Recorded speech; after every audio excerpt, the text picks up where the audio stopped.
నమస్తే, welcome to Telugu రాజ్యం. ఈరోజు మనతో పాటు ఉన్నారు ప్రముఖ సామాజిక ఉద్యమకారులు శ్రీ చలసాని శ్రీనివాస్ గారు. వారితో మాట్లాడేద్దాం. సార్ నమస్తే. నమస్కారం, అందరికీ నమస్కారం అండి.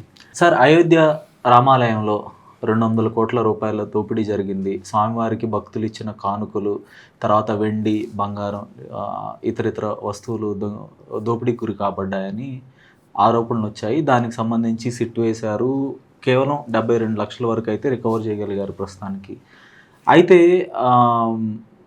విహెచ్పి ఏంటంటే ఈ ఆరోపణ చేయడానికి వీల్లేదు, ఎవరైతే ఆరోపణలు చేస్తున్నారో ఇక్కడ దోపిడీ జరిగిందని వారెవరు ఆరోపణ చేయడానికి వీల్లేదు అని ఒక కేసు పెట్టింది. దానికి సంబంధించి కొన్ని గైడ్లైన్స్ కూడా ఇచ్చినట్టున్నారు అక్కడ ప్రభుత్వం. సో ఏమంటారు? ఇప్పుడు తిరుమల విషయంలోనేమో ఎవరికి ఇష్టం వచ్చినట్టు వాళ్ళు స్వామివారి పవిత్రతని దెబ్బతీసేలాగా చాలా ఆరోపణలు చేశారు. చాలా మాటలు వచ్చాయి, నిర్ధారణ కాకుండానే కల్తీ జరిగిందా లేదా అని. కానీ ఇక్కడ స్పష్టంగా కానుకలు దోపిడీకి గురి కాబడినప్పుడు ఎవరు మాట్లాడటం లేదు. ఎందుకంటే ఇక్కడ నాడు సీఎం ముఖ్యమంత్రిగా ఉన్నది ఒక క్రైస్తవుడు అనే ఉద్దేశం, లేదంటే అక్కడేమో ఇప్పుడు ప్రస్తుతం బీజేపీకి సంబంధించిన యోగి ఆదిత్యనాథ్ గారు ఉండటం వల్లే ఈ తరహా నిర్ణయం జరిగిందంటారా? మొట్టమొదటిగానండి, ఆధ్యాత్మికంగా మతపరంగా చూసుకుంటే ప్రపంచంలో ఎవరైనా ఉండొచ్చు, మేము అత్యంత అభిమానించేది కొలిచే దేవుడు వెంకటేశ్వర స్వామి. ప్రపంచం మొత్తం మీద మతపరంగా మాకు గొప్ప పవిత్రమైన స్థలం అంటే ఏదైనా ఉందంటే అది తిరుమల. మాకు మిగతా వాళ్ళు వేరే ఉండొచ్చు. మా వరకు 4 కోట్లాది మందికి తిరుమలే అత్యంత పవిత్రమైన స్థలం. నాకు మాత్రం అంతకు మించి ప్రపంచంలో ఏది కాదు. దాని తర్వాత డిఫరెంట్ ఇష్యూ. ఓకేనండి. ఒక దేవాలయ పవిత్రత మీద ఆరోపణలు చేస్తా 100 ఆరోపణలు, దాంట్లో కానీ ఇప్పుడు ఎవరైనా కానండి గత 10 సంవత్సరాలు చూసుకోండి, 20 సంవత్సరాల నుంచి ఇష్టం వచ్చినట్టు అంటే మీరు ఆ నిర్ధారణ కాకుండా ఇవాళ చాలా కాలం నడుస్తున్నాయి. ఇవాళ ఆ దీక్షితులు గారిని నాని విసిస్తేనంట వజ్రం పగిలిపోయిందంట, గులాబీ వజ్రం అని ఎక్కడుందో నాకు తెలుసు అని చెప్పి అక్కడ మన ఉప ముఖ్యమంత్రిగా ఉన్న కళ్యాణ్ బాబు గారు ఒక మాట మాట్లాడుతా విదేశాలకి మధ్యప్రాచ్య దేశాలకి వెళ్ళిపోయినట్టు ఒక రిటైర్డ్ ఎస్పీ గారు చెప్పారనే విలువైన సమాచారం కళ్యాణ్ బాబు గారు మాట్లాడారు. నేను చెప్పింది మీకు అర్థమైంది కదా. ఈయనకి ఎవరో చెప్పారంట, అంటే ఏదో హైలీ ప్లేస్డ్ సోర్సెస్ కాదు, ఒక చెప్పారు, ఎవరు చెప్పారు కూడా. అంటే ఆయనకు అద్భుతమైన విషయాలు తెలిసి ఉంటాయి ఎస్పీ గారు. ఆ మధ్యప్రాచ్యంలోకి వెళ్ళిపోయింది, లక్షలకు 1,000 కోట్ల నగలన్నీ వెళ్ళిపోయి అనుకునే అభిప్రాయం నిజంగా ఉంటే మరి దాని గురించి ఎందుకు మాట్లాడరు? వెంకటేశ్వర స్వామి నేను ఆరోపణ చేయడం తప్పలా, ఎందుకు గాలిగా ఎవరు మాట్లాడారు? వాళ్ళ ఎవరు ఎస్పీ ఎవరు? నాగేశ్వరరావు గారు మాట్లాడారు. నాగేశ్వరరావు గారు ఇంకొకరిని పక్కన పెట్టుకుని ఒక ప్రాంతం వాళ్ళని తిట్టించడం తప్ప, దట్ ఇస్ ఎంటైర్లీ డిఫరెంట్ అండి ఇష్యూ. కానీ నేను అడుగుతున్నాను, దేవదేవుడి మీద ఈ విధంగా మాట్లాడడానికి హైలీ ప్లేసెస్ సోర్సెస్ కన్నా కన్ఫర్మ్డ్ సోర్సెస్ చెప్పినప్పుడు ఎందుకు యాక్షన్ తీసుకోవట్లేదు, ఎందుకని మిగతా ఉందని అడుగుతున్నాను. పాయింట్ 1.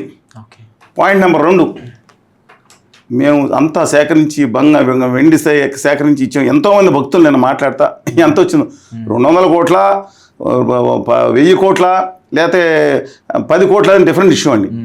అసలు దానికి జవాబుదారీ లేకపోవడం ఏంటి? దాని గురించి మాట్లాడకూడదని కండిషన్ ఏంటి? నాకు అర్థం కావట్లేదండి. కొన్ని దేవాలయాలకి ఇమ్యూనిటీలు ఉంటాయా? ఉత్తర ఆర్య సనాతనవాదులందరికీ ప్రాధాన్యతలు ఉంటాయా? నమ్మలేని నిజాలు చెప్తున్నారు. మొత్తం దక్షిణ భారతదేశంలో ఈ ప్రపంచంలో హిందువులు గర్వించదగిన అతి గొప్ప దేవాలయాలు పవిత్రత కలిగిన మహిమ కలిగిన అత్యధికం ఉన్నాయి, దక్షిణాదిలో ఉన్నాయి. ఒక శిల్ప సౌందర్యమా లేదా విగ్రహాలు? నేను చెప్తున్నాను, ఛాలెంజ్ చేస్తున్నాను, ప్రపంచంలో ఛాలెంజ్ చేస్తాను. ఏ మూల కూడా మిగతా వాళ్ళు సరిపోవు. ఎవరికాళ్ళు వాళ్ళ మనోభావాలు పెట్టుకోమనండి, నా అభిప్రాయం నాది. అలాంటిది నేను నిర్లక్ష్యం చేస్తా. ఉత్తరాదిని ఒక ఆలయం ఉన్నాయి, 4 జాతరలను పెడుతున్నారు. నేను మళ్ళా చెప్తున్నాను, 2014లో ఎంత ఇవాళ ఎంత అంటే 60 రెట్లు పెంచారు భక్తుల్ని, ఇక్కడేమో తగ్గించేస్తుంది. దానికి కారణం ఏంటి? మన రాజకీయ నాయకులు కొంతమంది. ఇవాళ గౌరవ ఉప ముఖ్యమంత్రిగా ఉన్న కళ్యాణ్ బాబు గారు ఉత్తరాదిలో ఒక ఆలయానికి వెళ్ళారు. వెళ్ళిన తర్వాత వీడియోలో మాట్లాడారు. నమ్మలేరు జనాలు, నేను చెప్తున్నానండి, బాధపడతారు. ఇప్పుడు మత పిచ్చి, కుల పిచ్చి, ఉప ప్రాంతి పిచ్చి అవన్నీ ఉంటే పెట్టుకోండి, కానీ దేవదేవుడితో ఎవరో పెట్టుకోకూడదు. ఓకే. ఏమన్నారంటే అయోధ్య సరే గొప్పదే అనుకోవచ్చు, లేదు ఇంకో ఆలయం ఏదైనా గొప్పది అనుకోవచ్చు, తప్పులేదు. ఇందాక నేను మా తిరుపతి వెంకటేశ్వర స్వామి ఆలయంతో పోల్చాల్సిన అవసరం ఉంది. ఇప్పుడు నేను భక్తుడికి పోస్తాను, రాజకీయ నాయకులు ఎందుకు పోల్చాలి? మీకు అర్థమైంది కదండి. అందుకని పోల్చి ఇక్కడ ఇప్పుడు వరకు తిరుపతి బాలాజీ, ఇక్కడి నుంచి మేము అయోధ్య గోబ్యాక్ అన్నాడు. అంటే ఈయన పూర్వీకులు ఏమైనా అయోధ్య నుంచి వచ్చారా? అసలు రాముడికి మా వెంకటేశ్వర స్వామికి పోలికేంటి? ఆయన మా వెంకటేశ్వర స్వామిని ఎందుకు తక్కువ చేయాలి? ఏం నడుస్తుంది అక్కడ? 15 కోట్ల భక్తులు, అక్కడ ఇంకో యాత్ర భక్తులు, మొత్తం యాత్రలన్నీ ఆంధ్రప్రదేశ్, తెలంగాణ, కర్ణాటక, తమిళనాడు, కేరళ అన్నింటి నుంచి కూడా ఉత్తరాది యాత్రలు పెట్టుకోండి, తప్పులేదు. ఎలాంటి మౌనభావాలు మేము, కానీ మా యొక్క హక్కుల్ని, మా యొక్క పవిత్రతని, మా యొక్క దేవుళ్ళ యొక్క గొప్పతనాన్ని తగ్గించడం మాత్రం తప్పు అన్నా నేను. ఇది అన్యాయం. దీని మీద కేసులు పెట్టేది కాదు, ఇంతకన్నా ఇంకోటి ఉండదండి మీకు. అందులో ఏదో కింద ఉన్నాయి, నేలమాళ నుంచి తల్లిపోయి ఎన్ని ఆరోపణలు చేశారు. ఆళ్ళు కదా పార్టీల గురించి అట్లా 10 సంవత్సరాలు ఆళ్ళు ఎవరైనా చేయమనండి. విజయసాయి రెడ్డి గారు చేయలేదా? కరకట్ట దగ్గర ఉంది, పట్టుకోండి 2 రోజుల్లో అక్కడే దొరుకుతాయని చెప్పి ఆయన మాట్లాడలేదా? నేను తప్పండి. నేను మీది ఇష్టం వచ్చినట్టు మాట్లాడతా. మా వెంకటేశ్వర స్వామి పవిత్రని భంగం కలిగించేటట్టు ఎవరు మాట్లాడమంటారు? ఆరోపణలు నిర్దిష్టంగా మీకు 100% వస్తే చేయండి, తప్పులేదు. ప్రజాస్వామ్యం ఇది. కానీ ఇంకో దేవుడితో కంపేర్ చేసుకోవాల్సిన అవసరం ఏంటి? ఉత్తర ఆర్య సనాతనవాదులు గొప్పవాళ్ళు ఉంటే మనువాదులు వాళ్ళు గొప్పవాళ్ళు పెట్టుకోమనండి. మా దేవుళ్ళని దుర్మార్గం చేయండి అన్నాం. మా వెంకటేశ్వర స్వామిని, ఎల్లమ్మని, మైసమ్మని వీటికి 6 రూపాయలు 6 పేర్లు పెడతారేంటి? మన ఊళ్ళో బొడ్రాయి ఉంటుంది, మనం అందరం పూజించుకుంటామండి. అక్కడికి వెళ్ళి ఆలింగనం చేసుకుంటాం. దేవుడు ఆలోచన వచ్చి మీరు ఎప్పుడు ఉన్నారా? మధ్యవర్తులు ఉన్నారా? మీరు ఊళ్ళల్లో చూడండి, పాత దేవతలు ఉంటారు. దేశాలమ్మ, మా ఊళ్ళమ్మ, వీళ్ళందరూ కూడా మన స్థానికులు, సహజంగా స్థానికులు ఉండేవారు. ఇవాళ అలాంటిది ఇవాళ అది ఆ దేవుడు, ఆ దేవతలు కాదండి. ఇంతకన్నా గొప్ప దేవతలు మనకుంటారా అంటే నా అభిప్రాయం. వేరే వాళ్ళకి ఉండొచ్చు. అలాగే అయ్యప్ప స్వామి, ఒక ఆయన అంటాడు ఉత్తరాది సనాతనవాది అనుచితమైన కామెంట్ చేశాడు మా దేవుడి మీద. చేశాడు లేకపోతే షిరిడి సాయిబాబా మీద చేస్తే ఎవరు అభిప్రాయం? ఎందుకని దుర్మార్గంగా మాట్లాడతారు కొంతమంది? అందరం 6 గుళ్ళకి వెళ్ళిపోదాం, ఉత్తరాదిన లేదా పశ్చిమాన లేదా ఈశాన్య రాష్ట్రాలు వెళ్ళండి. నేను అద్భుతమైన మహిమగల దేవాలయాల గురించి ఎందుకు మాట్లాడలేదు అంటున్నా. ఇక్కడ అనేక వెంకటేశ్వర స్వామి దేవాలయాలు ఉన్నాయి కదా, అది కనపడదా? ఇవాళ భద్రాచలం, భద్రాచలం దేవాలయం ఎప్పటి నుంచి ఉందండి? 100,000 సంవత్సరాల నుంచి ఉంటుంది. కానీ నేను దానికి ఎందుకు కనీసం ఆ దేవాలయానికి ఆ ప్రతిష్టాపనకి ఎందుకు పిలవలేదు? నాకు అర్థం కాదు. అంటే ఒక దేశ గౌరవ రాష్ట్రపతి గారు ఆయన భార్యాభర్తలు వస్తారన్నారు అనుకోండి, ఒకవేళ ఎందుకని శంకుస్థాపన పిలవలేదు?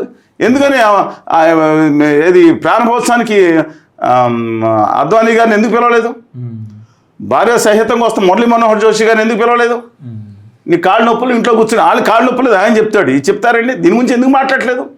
ఆంధ్రప్రదేశ్లో కూడా రాజకీయ నాయకులు వెంకటేశ్వర స్వామి ప్రతిష్టను పెంచే విధంగా ఉండాలి. వాళ్ళు ఏదన్నా మాట్లాడుకోమనండి, వాళ్ళ ఇష్టం. కానీ ఏది మిగతా దేవుడి గురించి నాకు ఎలాంటి అబ్జెక్షన్ లేదు. బాగా పోడుకోండి, పొరులు దండాలు పెట్టుకోండి, మంచిదే. నేను కూడా అభినందిస్తాను. ఎందుకంటే సమస్య పరిష్కారం అయినందుకు ఎంతో ఆనందంగా ఉంది. అయోధ్య సమస్య పరిష్కారం అయినందుకు సీతారాముల వారికి అక్కడ గుడి, కానీ ఆ గుడి పూర్తి అవ్వకుండా ఎందుకు కట్టారు? ఎందుకు ప్రారంభించారు?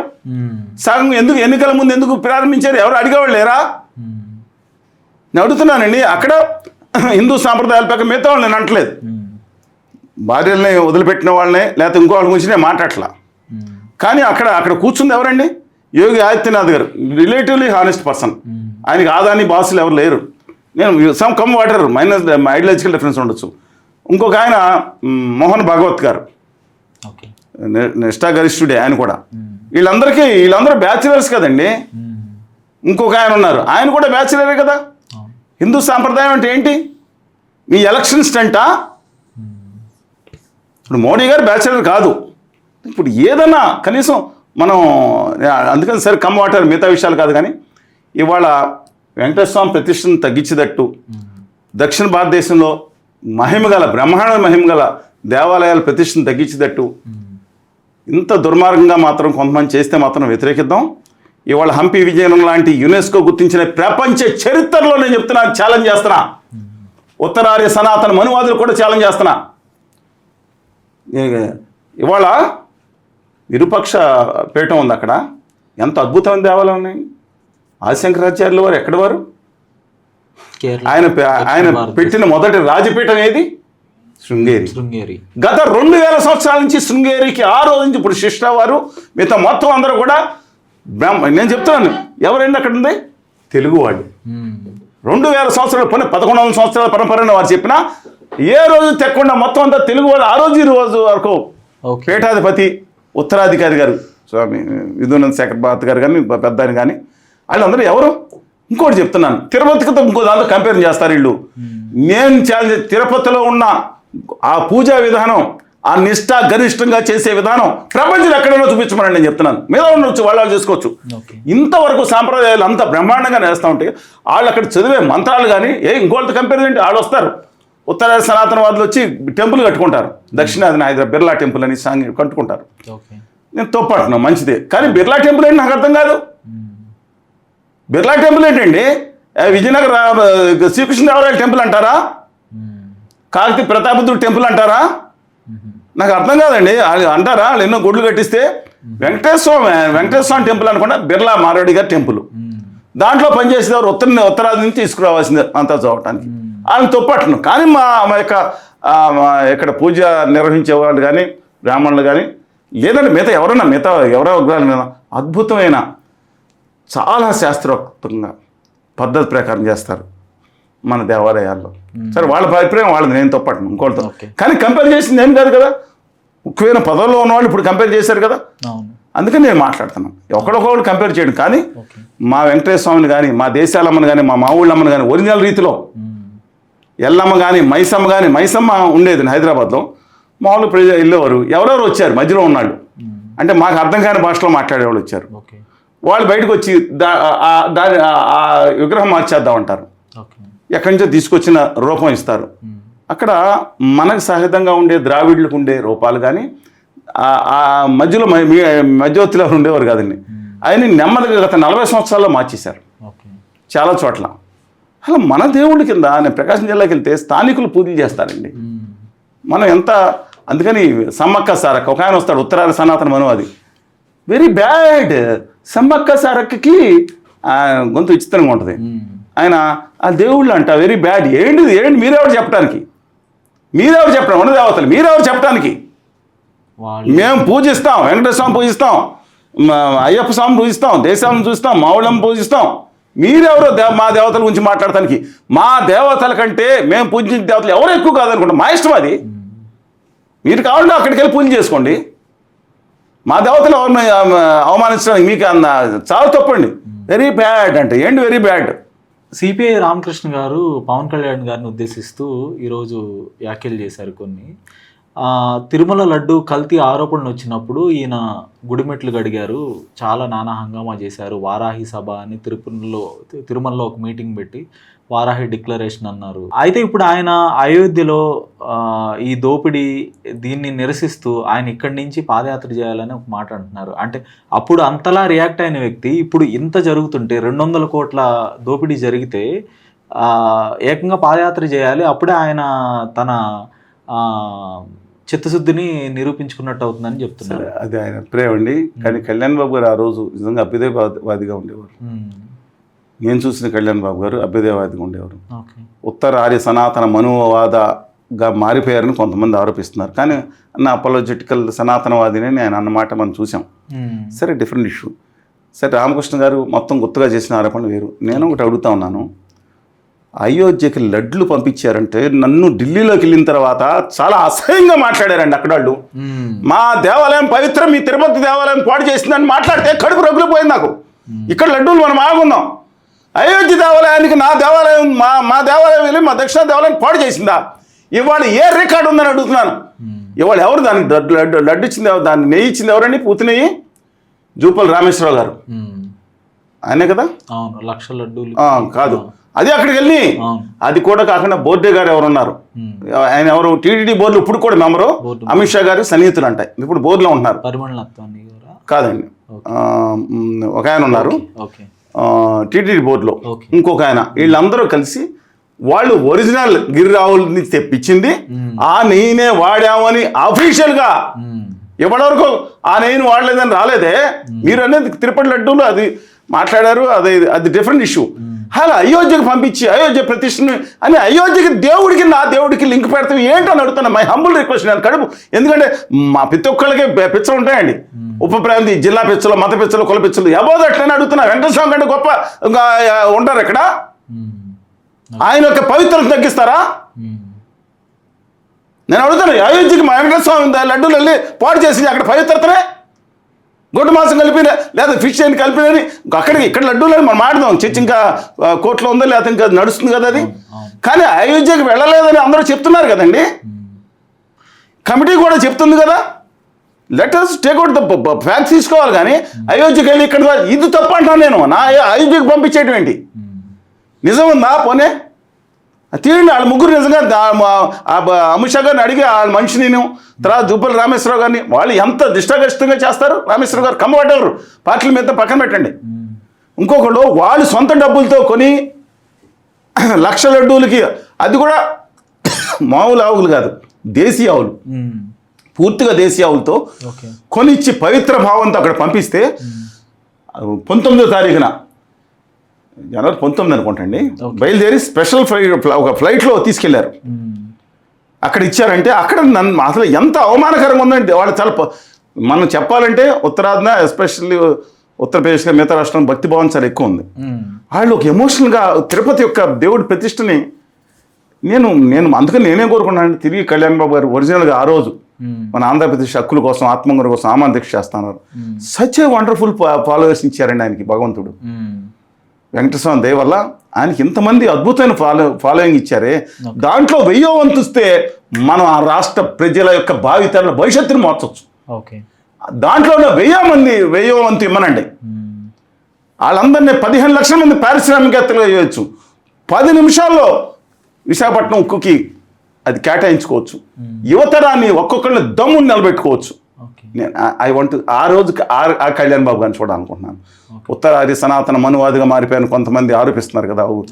Far it is true, different issue కాదు. దయచేసి వెంకటేశ్వర స్వామి యొక్క పవిత్రతని ఎవరు భంగం కలిగించిన ఆ దేవాలయ ప్రాశస్త్యతను మాత్రం దయచేసి తెలుగు వాళ్ళు ఎవరు, ఎందుకంటే మీరు నమ్మరండి, ఆయనకి బంగారు పూలు ఇచ్చింది ఒక ముస్లిం కుటుంబం మహబూబ్నగర్ జిల్లా అనుకుంటా.